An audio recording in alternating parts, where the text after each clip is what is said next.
Mic number 1 में कोई गैर मुस्लिम भाई है तो उनको मौका दीजिए। कृष्ण गोपाल सिंह, पत्रकार। मैं विद्वान श्री नाइक साहब से ये जानना चाहूंगा कि आज के आतंकवाद पर इस्लाम का क्या नजरिया है।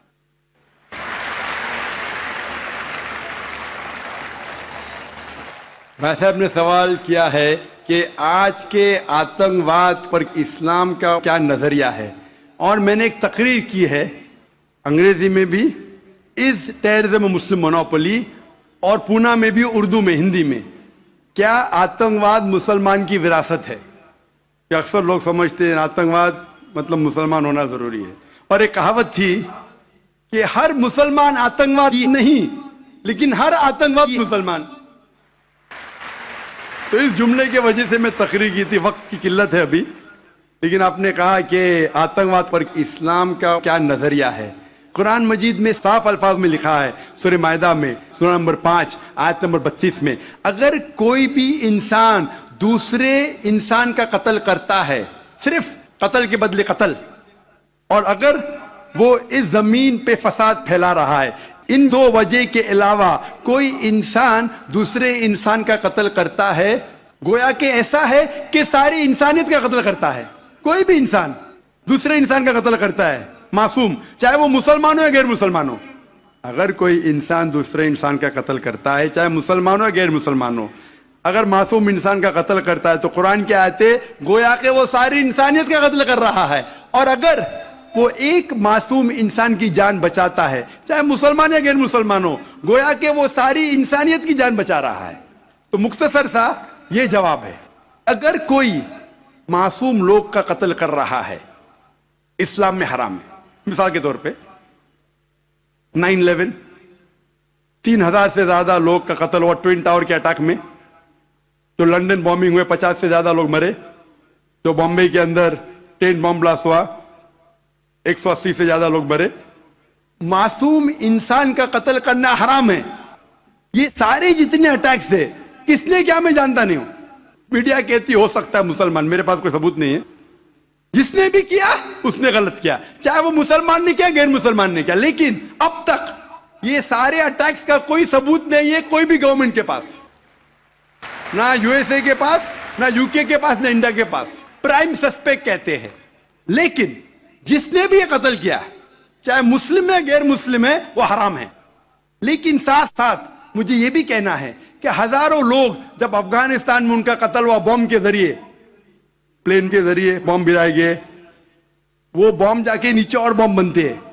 इराक में लाखों लोग का कत्ल हुआ, अफगानिस्तान में, इराक में, ये बड़े दहशतगर्द है। और हजारों लोग का कत्ल किया जो गुजरात में हुआ। जब हम कहते हैं कि 9/11 को आप गलत कहो, ट्रेन बॉम्बिंग इन लंदन गलत कहो, जो बॉम्बिंग बॉम्बे में हुई वो गलत है, उसके साथ साथ ये भी कहो कि अफगानिस्तान में लाखों लोग का कत्ल हुआ वो भी गलत है, इराक में जो लाखों लोग का कत्ल हुआ वो भी गलत है, जो मासूम लोग का कत्ल हो रहा है पैलेस्टाइन में वो भी गलत है। हमें डबल स्टैंडर्ड नहीं करना चाहिए।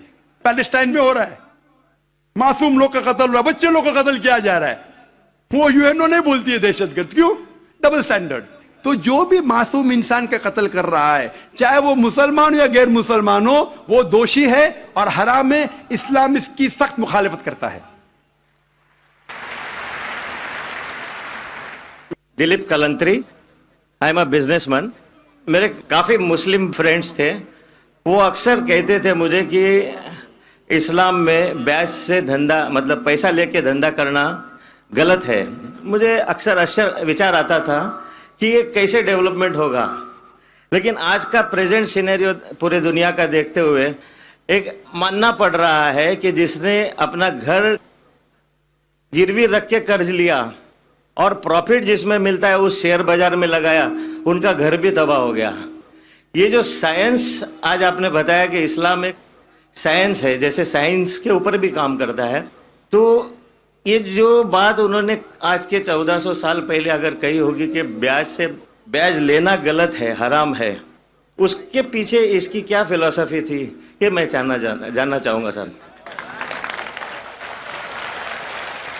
भाई साहब ने बहुत अच्छा सवाल पूछा कि इस्लाम में उनके बहुत से दोस्त, मुसलमान दोस्त कहते हैं कि ब्याज लेना हराम है, وہ یہ نہیں جانتے تھے کیوں حرام ملے. ابھی پتہ چلا کہ جو دنیا کی حالت ہے اکنامک میلٹ ڈاؤن میں, وہ جاننا چاہتے ہیں کیوں یہ حرام ہے.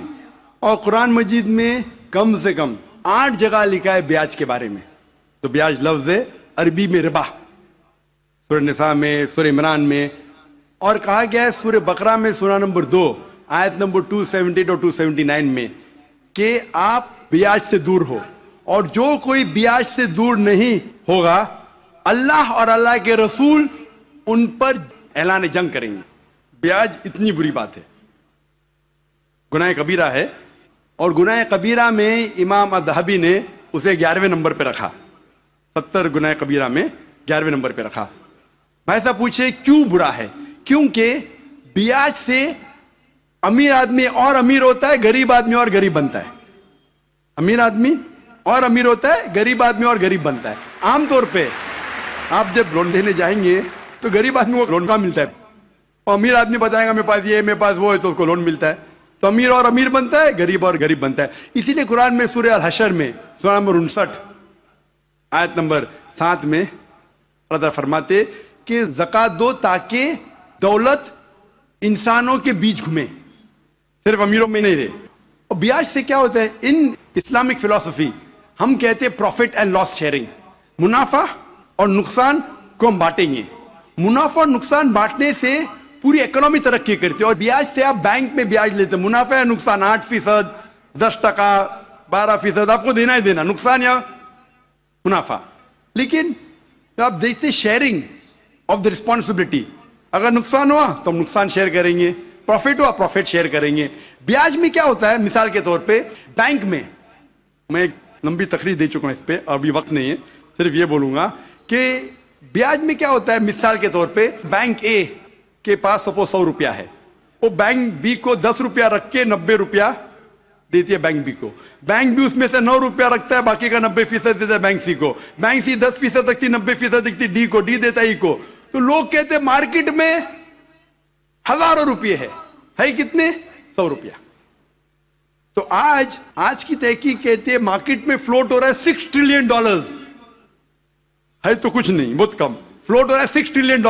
ایک جن بیٹھتا ہے سب لوگ بیٹھنے شروع ہوتے. لیمین بردرز, کون سوچ سکتا تھا کہ لیمین بردر نمبر 1 بیٹھ جائے گا, اس کے بعد سٹی گروپ, ایک بیٹا سب بیٹھتے گئے پوری دنیا میں ایک کے بعد ایک. تو کیونکہ it doesn't improve the society. Islamic بے کے اندر جانچ پڑتال ہوتی, کس کو لون دینا کس کو نہیں دینا, پروفٹ اینڈ لاس شیئرنگ ہے. سن 1980 میں بینک فنڈ کرتی تھی گیملنگ ڈین کو, شراب کھانے کو, کامن ہو گیا.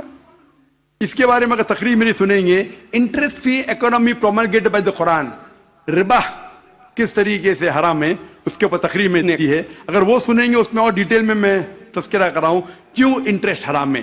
لیکن ان شارٹ واپس سے آج جاپان, امریکہ سینڈنگ ایمبیسریز اسلامک بینک کے بارے میں جاننے کے لیے.